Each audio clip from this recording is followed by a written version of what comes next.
당신은 통장 잔액을 확인할 때 어떤 감정을 느끼십니까? 어떤 사람은 안도감을, 어떤 사람은 불안을, 또 어떤 사람은 죄책감까지 느낍니다. 똑같은 숫자를 보면서도 완전히 다른 마음이 일어나는 이유는 무엇일까요? 돈은 단순한 종이에 불과한데 왜 우리는 돈 앞에서 이토록 강렬한 감정을 경험하는 걸까요? 오늘은 수천 년 동안 철학자들과 영성가들이 탐구해온 깊은 질문을 던져보려 합니다. 돈과 인간 영혼의 관계에 관한 이야기입니다. 돈이 단순히 경제적 도구를 넘어서 우리 내면의 가장 깊은 곳을 비추는 거울이 될 수 있다면 어떨까요? 지금부터 함께 들여다보겠습니다. 많은 사람들이 돈을 단순한 종이 조각이나 숫자로 생각합니다. 하지만 영성과 철학 분야에서는 전혀 다른 시각으로 돈을 바라봅니다. 돈은 단순한 물질이 아니라 인간의 노동과 시간, 재능과 신뢰, 감정과 사회적 가치가 압축된 형태라는 것입니다. 생각해 보십시오. 당신이 한 달 동안 받는 월급은 무엇입니까? 그것은 단지 종이나 통장의 숫자가 아닙니다. 당신이 한 달 동안 쏟아부은 시간과 땀, 스트레스와 창의력, 책임감과 헌신이 숫자로 변환된 것입니다. 누군가가 당신에게 돈을 지불한다는 것은 당신의 존재 가치를 인정한다는 의미이기도 합니다. 이런 관점에서 볼 때 영성 분야에서 자주 사용하는 돈은 에너지다라는 표현이 이해됩니다. 이것은 초자연적인 의미가 아닙니다. 돈이 사람과 사람 사이를 흐르고 관계를 만들고 감정을 증폭시키며 삶의 방향을 바꾸기 때문입니다. 예를 들어볼까요? 당신이 누군가에게 식사를 대접할 때를 생각해 보십시오. 그 순간 당신의 돈은 단순히 음식값으로 사라지는 것이 아닙니다. 그것은 배려와 환대의 에너지로 변환되어 상대방에게 전달됩니다. 반대로 누군가가 당신에게 빚을 갚지 않을 때 그것은 단순히 돈의 문제가 아니라 신뢰와 존중이라는 에너지의 단절을 의미하기도 합니다. 돈의 흐름을 관찰하면 한 사회의 가치관을 읽을 수 있습니다. 어떤 직업에 높은 보수가 주어지는지, 어떤 산업에 투자가 몰리는지, 사람들이 무엇에 기꺼이 지갑을 여는지를 보면 그 시대가 무엇을 중요하게 여기는지 알 수 있습니다. 돈은 집합적 의식의 결과물입니다. 개인의 차원에서도 마찬가지입니다. 당신이 돈을 어디에 쓰는지 살펴보십시오. 그것은 당신이 진정으로 무엇을 가치 있게 여기는지를 보여줍니다. 책을 사는데 주저없이 돈을 쓰는 사람이 있고 건강식품에 아낌없이 투자하는 사람이 있으며 여행 경험에 모든 것을 거는 사람이 있습니다. 각자의 지출 패턴은 그 사람의 내면 가치관을 드러내는 지도와 같습니다. 흥미로운 점은 돈의 흐름이 막히면 삶의 여러 영역도 함께 정체된다는 것입니다. 돈을 지나치게 움켜쥐고 절대 쓰지 않는 사람은 종종 인간관계에서도 닫혀있고 새로운 경험을 받아들이는데 어려움을 겪습니다. 반대로 돈을 무책임하게 흘려보내는 사람은 자기 경계가 약하고 타인의 요구에 휘둘리기 쉽습니다. 동양 철학에서는 이것을 균형의 문제로 봅니다. 물이 고여있으면 썩듯이 돈도 적절히 흐르게 해야 합니다. 하지만 무분별하게 흘려보내면 생존의 기반이 무너집니다. 건강한 돈의 흐름은 받아들임과 내어줌 사이의 조화로운 춤과 같습니다. 영성가들이 말하는 돈은 교환의 에너지라는 관점에서 보면 돈을 벌고 쓰는 모든 과정이 에너지의 교환입니다.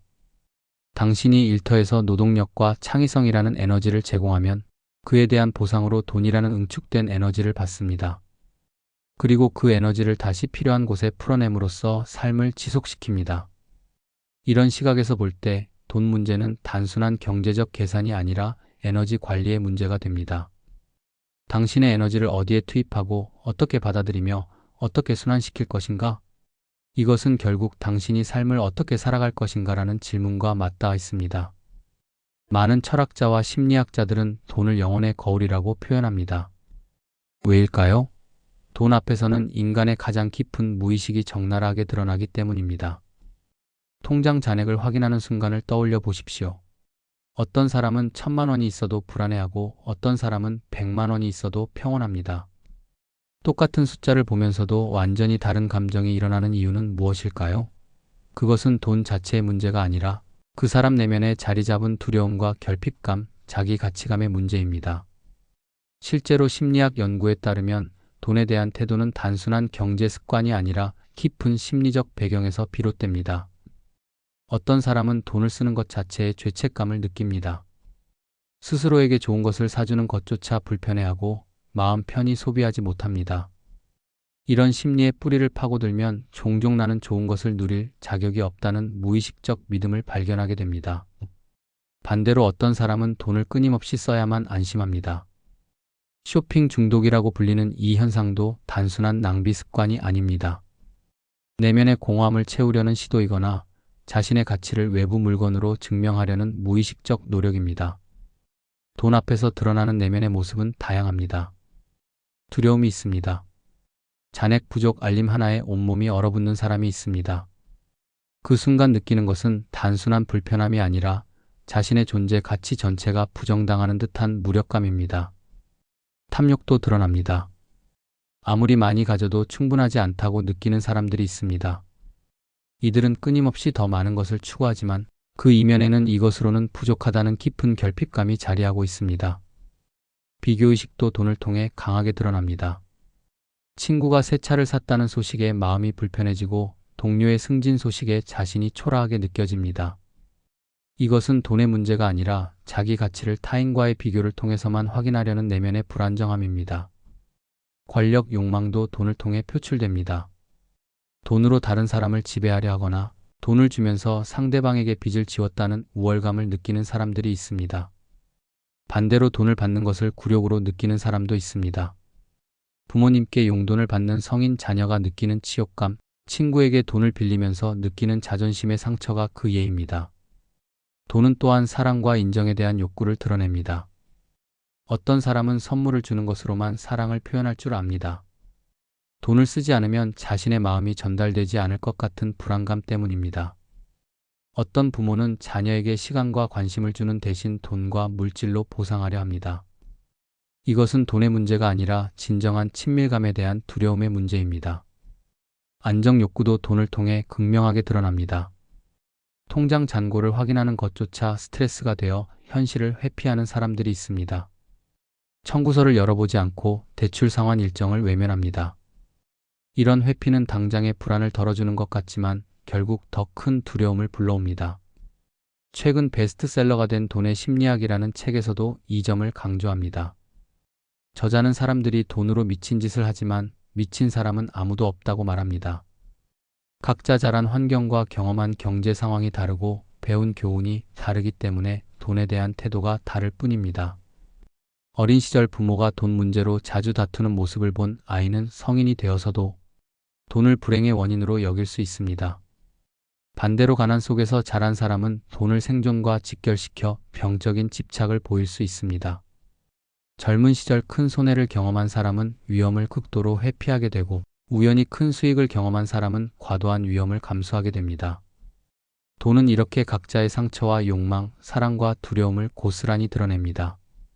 당신이 돈을 대하는 방식은 당신 자신을 어떻게 대하는지, 세상을 어떻게 보는지, 무엇을 가치 있게 여기는지와 깊게 연결되어 있습니다. 어떤 사람은 아무리 많아도 불안해합니다. 이들의 내면에는 언젠가 모든 것을 잃을 것이라는 깊은 두려움이 자리하고 있습니다. 어떤 사람은 적어도 평온합니다. 이들은 돈을 도구로 보며 자신의 가치를 돈으로 측정하지 않기 때문입니다. 어떤 사람은 돈으로 사랑을 사려 합니다. 선물과 대접으로 관계를 유지하려 하지만 정작 진정한 친밀감을 나누는 것은 두려워합니다. 어떤 사람은 돈을 통해 자유를 얻으려 합니다. 이들에게 돈은 선택권이고 독립이며 자기 결정권입니다. 결국 돈은 단순한 재산이 아닙니다. 그것은 인간 존재의 깊은 심리를 드러내는 가장 정직한 도구입니다. 당신이 돈 앞에서 느끼는 감정을 들여다보십시오. 그 안에 당신이 진정으로 두려워하는 것, 당신이 간절히 원하는 것, 당신이 아직 치유하지 못한 상처가 모두 담겨 있습니다. 흥미롭게도 세계의 주요 종교들을 살펴보면 돈 그 자체를 악으로 규정하는 곳은 거의 없습니다. 문제는 언제나 돈에 대한 집착, 탐욕, 중독입니다. 이것은 매우 중요한 구분입니다. 기독교를 예로 들어보겠습니다. 많은 사람들이 성경이 돈이 악의 뿌리라고 말한다고 알고 있습니다. 하지만 이것은 정확한 표현이 아닙니다. 성경의 원문에 더 가까운 표현은 돈을 사랑함이 모든 악의 뿌리입니다. 돈 자체가 문제가 아니라 돈에 대한 사랑, 즉 탐욕이 문제라는 것입니다. 초대 기독교 공동체를 살펴보면 더욱 흥미롭습니다. 초대교회는 재산의 무조건적인 포기를 요구하지 않았습니다. 대신 가난하고 핍절한 사람들을 위해 재물을 우선적으로 사용하도록 강조했습니다. 부자가 자신의 재물을 가난한 자와 공유하는 삶의 원리를 중요하게 여긴 것입니다. 물질적 우상을 배격하고 소유욕과 탐욕의 포기를 강조했지만 이것은 돈 자체의 부정이 아니었습니다. 돈을 어떻게 벌고 어떻게 사용하며 누구와 나눌 것인가의 문제였습니다. 초대교회 교부 아우구스티누스는 사유 재산을 보유해야 한다면 가난한 사람들의 경우에 일정하게 인정할 수 있다고 말했습니다. 재산 자체보다 그것을 대하는 태도가 중요하다는 뜻입니다. 불교의 관점은 더욱 명확합니다. 불교에서 괴로움의 원인으로 지목하는 것은 집착, 가래, 소유욕입니다. 돈도 마찬가지입니다. 돈 자체가 문제가 아니라 돈에 묶인 마음, 비교와 욕망, 끝없는 결핍감이 인간을 괴롭게 만든다고 봅니다. 불교에서 말하는 집착에는 4가지가 있습니다. 가진 것에 대한 집착, 견해에 대한 집착, 완벽에 대한 집착, 더 좋은 것에 대한 집착입니다. 돈은 이 4가지 집착을 모두 자극할 수 있는 강력한 대상입니다. 가진 돈을 잃을까 두려워하는 것, 자신의 재산 관리 방식이 옳다고 고집하는 것, 완벽한 재무 계획을 세우려다 불안해하는 것, 더 많은 돈을 향한 끝없는 추구. 이 모든 것이 집착의 형태입니다. 초기 불교에서는 제가자의 경우 일정한 원칙에 따라 돈을 벌고 쓰는 것을 허용했습니다. 심지어 돈의 증식과 이자 수입도 인정했습니다. 다만 출가자는 무소유의 원칙을 견지했습니다. 이것은 돈 자체가 나쁘다는 뜻이 아니라 각자의 수행 단계와 삶의 위치에 따라 돈과의 관계를 달리 설정한 것입니다. 동양 철학, 특히 도교적 관점에서는 돈을 흐름으로 봅니다. 지나치게 움켜쥐어도 문제이고 무책임하게 흘려보내도 문제입니다. 균형이 중요합니다. 강물이 흐르지 않고 고여있으면 썩듯이 돈도 적절히 순환해야 합니다. 하지만 제방 없이 넘칠 때는 물이 재난을 일으키듯 통제 없는 돈의 흐름도 문제를 만듭니다. 현대 종교학 연구에서도 이런 경향이 확인됩니다. 한국의 주요 종교인들을 대상으로 한 조사에서도 대부분의 종교는 돈 자체보다 돈에 대한 태도를 중요하게 여긴다는 결과가 나왔습니다. 문제는 돈이 아니라 탐욕, 집착, 우상화입니다. 어떤 종교도 신자들에게 무조건 가난하게 살라고 요구하지 않습니다. 대신 돈을 어떻게 벌고 어떻게 쓰며 어떤 마음으로 대할 것인가를 가르칩니다. 정직하게 벌고 지혜롭게 쓰며 필요한 사람과 나누고 집착하지 말라는 것입니다. 종교가 경계하는 것은 돈을 통한 지배 욕구입니다. 돈으로 다른 사람을 조종하려 하거나 돈으로 사랑을 사려 하거나 돈으로 존재 가치를 증명하려는 시도입니다. 또한 돈에 중독되어 다른 모든 가치를 잃어버리는 것을 경계합니다. 실제로 많은 영성가들이 강조하는 것은 돈에 대한 건강한 관계입니다. 돈을 무조건 더럽다고 보지 말고 죄책감만 느끼지 말고 건강하게 다루라는 것입니다. 왜냐하면 어떤 사람은 돈을 벌면서 죄책감을 느끼고 부자가 되는 것을 두려워하며 무의식적으로 스스로를 가난하게 만들기도 하기 때문입니다. 종교가 가르치는 것은 감사, 책임감, 건강한 사용, 균형입니다. 돈을 벌면 그것이 자신의 노력만으로 된 것이 아님을 인정하며 감사하고 그 돈을 사회적 책임을 가지고 사용하며 자신과 타인을 위해 균형 있게 쓰라는 것입니다. 영성 분야에서는 종종 흥미로운 표현을 사용합니다. 가난도 시험이고 부도 시험이다라는 말입니다. 이것은 매우 깊은 통찰을 담고 있습니다. 왜 가난이 시험일까요? 가난은 인간의 가장 원초적인 두려움을 자극하기 때문입니다. 생존 본능이 깨어나고 열등감이 싹트며 절망과 분노가 일어납니다. 가난 속에서 어떤 사람은 인간성을 잃고 어떤 사람은 오히려 깊은 공감과 연대를 배웁니다. 가난은 당신이 돈 없이도 존엄할 수 있는가를 묻습니다. 물질적 궁핍 속에서도 내면의 평화를 유지할 수 있는가? 비교의 덫에 빠지지 않고 자기 가치를 지킬 수 있는가를 시험합니다. 실제로 많은 사람이 가난 속에서 자존감을 잃습니다. 카드 승인이 안 될까봐 불안하게 잔액을 확인하는 순간 스스로가 한없이 초라해집니다. 친구들의 모임을 통장 잔고 때문에 피하게 되면서 고립감을 느낍니다. 이 순간들은 경제 문제 이상으로 존재감 자체를 흔듭니다. 하지만 가난이라는 시험을 통과하는 사람도 있습니다. 이들은 가난 속에서 진정으로 중요한 것이 무엇인지 배우고 불필요한 욕망을 내려놓는 법을 익히며 공동체의 힘을 발견합니다. 반대로 부는 왜 시험일까요? 부는 전혀 다른 종류의 함정을 만들기 때문입니다. 교만, 권력욕, 중독, 공허함을 자극합니다. 돈이 많아지면 자신이 모든 것을 통제할 수 있다는 착각에 빠지기 쉽습니다. 부는 당신에게 묻습니다. 많이 가졌을 때 나눌 수 있는가? 권력을 얻었을 때 타인을 존중할 수 있는가? 물질적 풍요 속에서도 영혼의 허기를 느끼는가? 일부 영성가들은 돈이 많아질수록 그 사람의 본성이 증폭된다고 말합니다. 돈이 사람을 바꾼다기보다 원래 있던 성향을 확대시킨다는 해석입니다. 친절했던 사람은 더 많이 베풀 수 있는 능력을 얻고 교만했던 사람은 더 큰 교만에 빠집니다. 불안했던 사람은 더 많이 가져도 여전히 불안하고 평온했던 사람은 적게 가져도 평온합니다. 역사를 보면 이것이 사실임을 알 수 있습니다. 엄청난 부를 물려받고도 그것을 사회에 환원하며 겸손하게 사는 사람이 있습니다.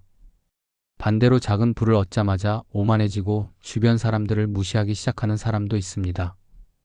영혼 성장의 관점에서 보면 돈은 당신의 진짜 모습을 드러내는 거울입니다. 당신이 가난할 때 어떤 선택을 하는가, 부유할 때 어떤 선택을 하는가가 당신의 의식 수준을 보여줍니다. 어떤 사람은 가난 속에서도 정직을 잃지 않고 힘든 상황에서도 타인을 돕습니다. 어떤 사람은 조금만 궁핍해도 도덕을 저버리고 생존이라는 이름으로 모든 것을 정당화합니다. 어떤 사람은 부 속에서도 검소함을 유지하고 자신의 특권을 인식하며 사회적 책임을 다합니다. 어떤 사람은 조금만 여유가 생겨도 낭비하고 타인을 무시하며 돈으로 모든 것을 해결하려 합니다. 영성 전통에서는 이것을 영혼의 성숙도를 측정하는 척도로 봅니다. 외부 조건이 변할 때 당신의 본질이 흔들리는가? 아니면 중심을 잡는가? 돈이 생기거나 사라질 때 당신의 가치관이 바뀌는가? 아니면 일관성을 유지하는가? 시험이라는 관점에서 보면 중요한 것은 돈의 양이 아닙니다. 중요한 것은 그 상황에서 당신이 어떤 사람으로 남느냐입니다. 가난 속에서도 품위를 잃지 않고 부 속에서도 겸손함을 유지하며 어떤 상황에서도 타인에 대한 연민을 간직할 수 있는가? 영혼 성장의 여정에서 돈은 선택의 순간을 만듭니다.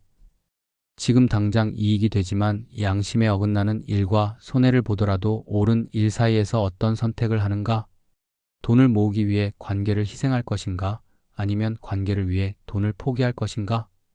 이런 선택들이 쌓여서 당신이라는 사람을 만듭니다. 영성가들이 말하는 시험이란 바로 이것입니다. 돈이라는 강력한 유혹 앞에서 당신은 누구인가? 당신의 진짜 가치관은 무엇인가? 당신은 무엇을 위해 사는가? 결국 돈은 당신의 영혼을 시험하는 도구입니다. 그것이 많든 적든 그 앞에서 당신이 어떤 선택을 하는가가 당신의 영적 성숙도를 보여줍니다. 그리고 그 선택들이 모여 당신의 인생을 만듭니다. 현대 심리학에서도 돈은 단순한 경제 수단이 아닙니다. 돈은 우리의 가장 깊은 심리적 욕구와 연결되어 있습니다. 심리학자 메슬로의 욕구 단계 이론을 떠올려 보십시오. 인간에게는 생리적 욕구, 안전의 욕구, 소속의 욕구, 존중의 욕구, 자아 실현의 욕구가 있습니다. 흥미로운 점은 돈이 이 모든 단계와 연결될 수 있다는 것입니다. 많은 사람이 무의식적으로 이런 연결을 만듭니다. 돈은 생존입니다. 돈이 없으면 먹고 살 수 없다는 원초적 두려움이 있습니다. 돈은 안전입니다.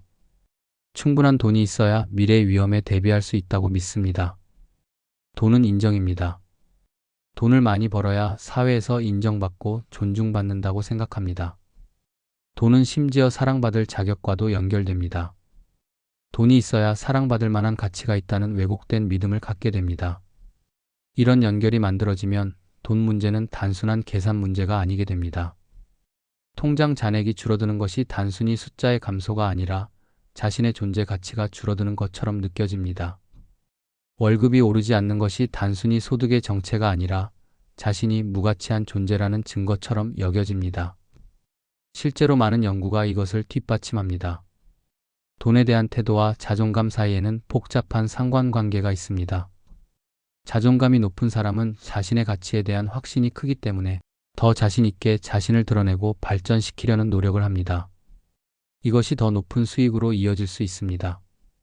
반대로 재정적 자존감이라는 개념도 있습니다. 자신이 돈을 잘 벌 수 있고 돈을 잘 불릴 수 있으며 현명하게 소비할 수 있는 능력이 있다는 믿음입니다.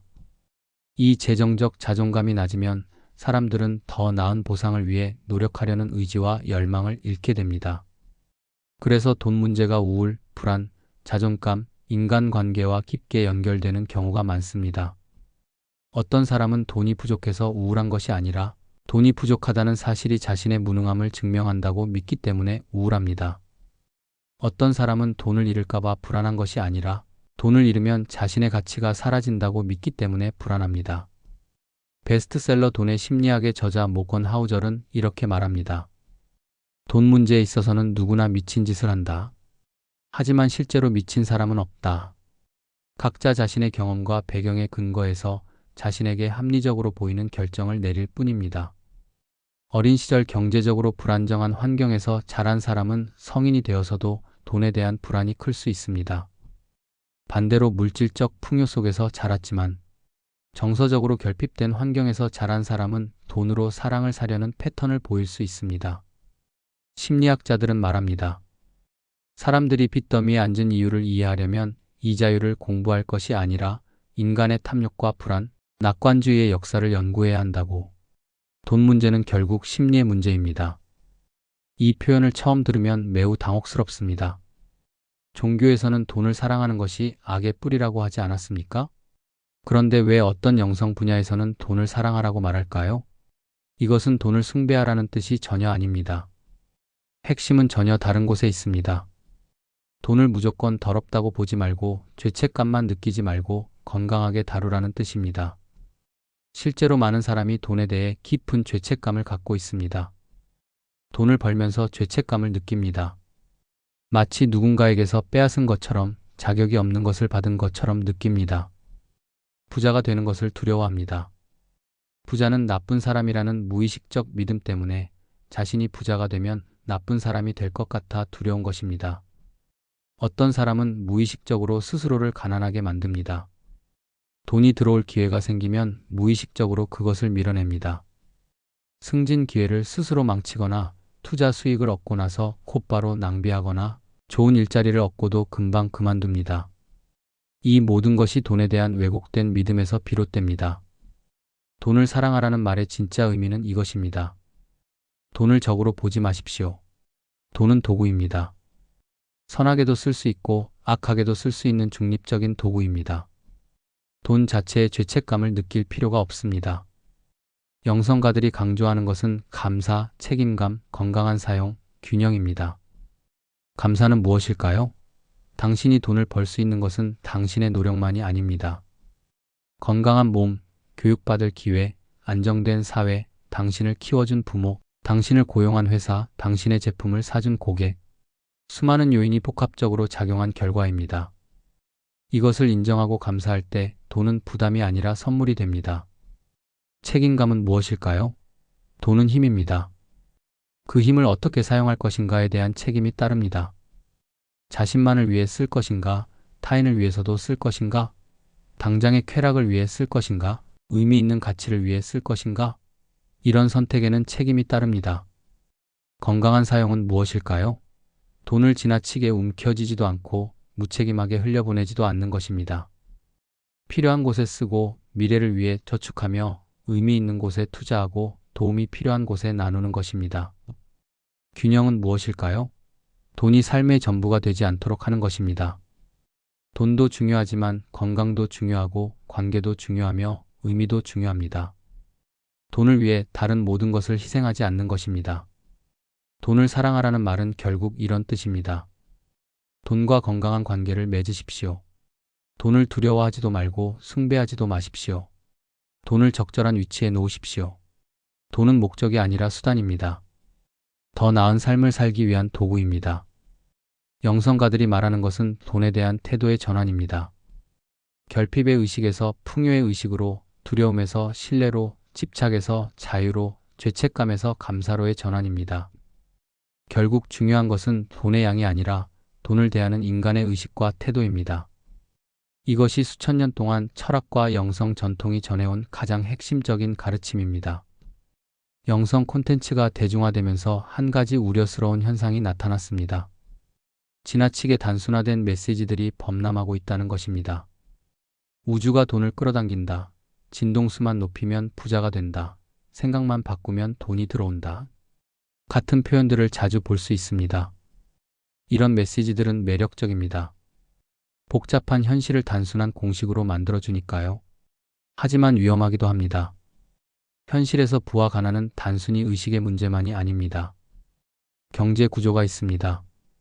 누군가는 좋은 교육을 받을 기회를 얻고 누군가는 그렇지 못합니다. 환경이 있습니다. 안정된 가정에서 자란 사람과 불안정한 환경에서 자란 사람의 출발선이 다릅니다. 건강이 있습니다. 만성 질환을 앓는 사람과 건강한 사람의 경제활동 능력이 다릅니다. 기회가 있습니다. 경기가 좋을 때 사회에 진출한 사람과 불황기에 진출한 사람의 경험이 다릅니다. 노동시장이 있습니다. 어떤 산업은 높은 보수를 받고 어떤 산업은 낮은 보수를 받습니다. 이것은 개인의 의식만으로 바꿀 수 없는 구조적 문제입니다. 끌어당김의 법칙을 뒷받침하는 실증적 과학적 증거는 없습니다. 이것은 학계의 정설입니다. 물론 긍정적 태도가 삶에 도움이 되는 것은 사실입니다. 하지만 그것이 모든 것을 해결해 주지는 않습니다. 최근 연구에 따르면 끌어당김의 법칙을 믿는 사람들은 종종 더 높은 성공 인식을 보이지만 동시에 더 높은 재정적 위험을 감수하고 파산 가능성도 높아진다고 합니다. 왜 그럴까요? 우주가 나를 도와줄 것이라는 믿음이 현실적 판단을 흐리게 만들기 때문입니다. 더 심각한 문제는 이런 메시지가 사회 구조적 문제를 개인의 책임으로 돌린다는 것입니다. 가난한 사람에게 당신의 의식이 낮아서 가난하다고 말하는 것은 폭력입니다. 구조적 불평등을 외면하고 모든 책임을 개인에게 전가하는 것입니다. 현실에는 불가항력이 존재합니다. 인간의 힘으로는 도저히 저항할 수 없는, 예측조차 할 수 없는 일들이 일어납니다.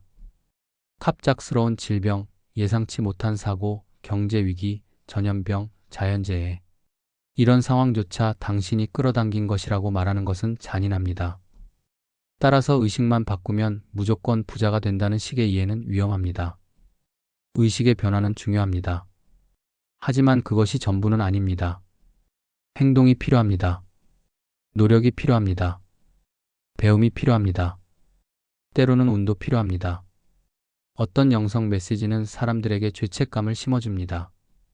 당신이 가난한 것은 당신의 부정적 생각 때문이라는 메시지는 이미 힘든 상황에 있는 사람을 더욱 무력하게 만듭니다. 자신의 상황을 모두 자신의 탓으로 돌리게 만들기 때문입니다. 진짜 영성은 사람을 자유롭게 만듭니다. 하지만 잘못된 영성 메시지는 사람을 속박합니다. 내가 뭘 잘못 생각했나?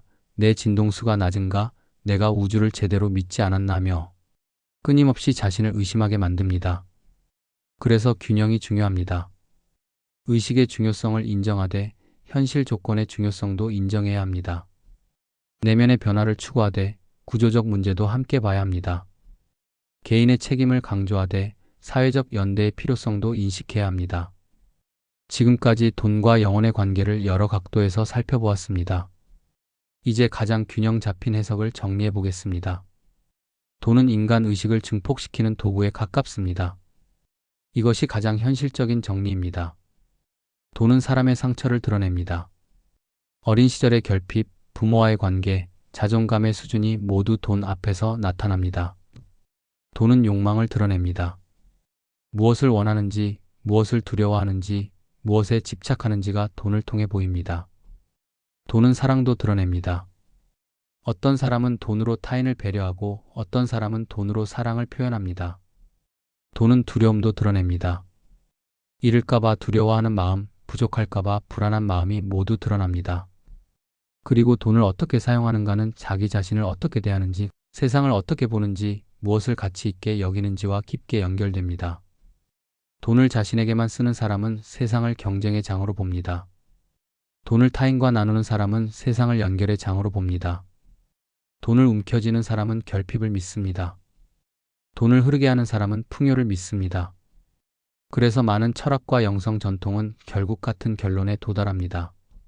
중요한 것은 돈의 양이 아니라 돈을 대하는 인간의 의식과 태도입니다. 1,000만 원을 가지고도 평온한 사람이 있고 100억 원을 가지고도 불안한 사람이 있습니다. 이 차이는 무엇일까요? 돈의 양이 아니라 그 사람의 내면 상태입니다. 균형 잡힌 태도는 이런 것입니다. 돈의 중요성을 인정하되 돈이 전부가 아님을 압니다. 돈을 책임감 있게 관리하되 돈에 묶이지 않습니다. 돈을 벌기 위해 노력하되 돈 때문에 자신의 가치관을 저버리지 않습니다. 필요한 만큼 벌고 지혜롭게 쓰며 의미 있게 나눕니다. 저축도 하지만 경험에도 투자합니다. 미래를 준비하지만 현재도 즐깁니다. 자신을 위해서도 쓰지만 타인을 위해서도 씁니다. 가장 중요한 것은 충분함의 감각입니다. 얼마가 있어야 충분한가? 이 질문에 대한 답은 사람마다 다릅니다. 하지만 끝없이 더 많은 것을 추구하면서 현재를 희생한다면 그것은 건강하지 않습니다. 돈은 목적이 아니라 수단입니다. 더 나은 삶을 살기 위한 도구입니다. 그 더 나은 삶이 무엇인지는 각자 정의해야 합니다. 어떤 사람에게는 자유로운 시간이고 어떤 사람에게는 의미 있는 일이며 어떤 사람에게는 사랑하는 사람들과의 시간입니다. 결국 돈과 영혼의 관계에서 가장 중요한 것은 자기 인식입니다. 내가 돈 앞에서 어떤 감정을 느끼는가? 왜 그런 감정을 느끼는가? 그 감정은 어디에서 왔는가? 이런 질문들을 정직하게 마주할 때 비로소 돈으로부터 자유로워질 수 있습니다. 돈으로부터 자유롭다는 것은 돈이 없어도 괜찮다는 뜻이 아닙니다. 돈에 휘둘리지 않는다는 뜻입니다. 돈을 소유하되 돈에 소유당하지 않는 것입니다. 돈을 사용하되 돈에 사용당하지 않는 것입니다. 이것이 수천 년 동안 현자들이 추구해온 지혜입니다. 돈과 평화롭게 공존하는 법, 돈을 적절히 존중하되 숭배하지 않는 법, 돈의 힘을 인정하되 그것이 전부가 아님을 아는 법. 당신은 오늘 돈 앞에서 어떤 사람입니까? 그것이 당신의 진짜 모습입니다. 오늘은 여기까지입니다. 시청해주셔서 감사합니다. 구독, 좋아요, 알림 설정은 큰 힘이 됩니다.